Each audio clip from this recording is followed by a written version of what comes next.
Aulon, pse këtë zgjidhje, pse vendoset kandidosh dhe pse zgjodhe Partinë Demokratike? Për hir të vërtetës kam vendosur të hym politik me një devizë shumë qartë, sepse ne jemi qeverisur nga inferiorët dhe rreziku më i madh të mosmerrshëm politik është pikërisht kjo.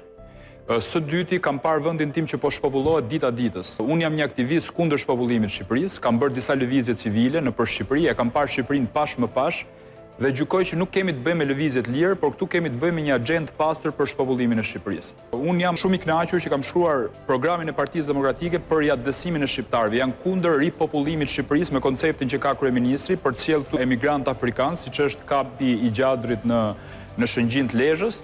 Dhe jam për riadësimin e shqiptarëve, që do të thotë, ne duhet bashkojmë familjen shqiptare. Nëse ne bashkojmë familjen shqiptare, atëherë Shqipëria do prosperojë vetë. Ky angazhimi im ka qenë pikërisht për të ndalur shpopullimin. Unë e shikoj veten si një konservator, si një patriot, si një njeri që besoj në tre parimet, tek Zoti, tek familja dhe tek kombi.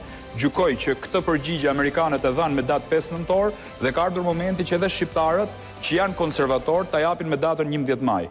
Mendoj unë, çështja e gjithë çështjeve është shpopullimi i Shqipërisë. Sigurisht unë kam një lidhje rrjedh nga një familje tradicionalisht e djathtë. Unë në Facebook mbaj emrin Aulon Bej Kalaja, si pasojë edhe familjes time me prejardhje Bej Lerësh nga Preza, por kam dhe një afilacion shumë madh për Faik Bej Kornicën, që unë e pëlqej shumë, se unë vi nga gazetaria dhe për mendimin tim ai është baba i gazetarisë shqiptare.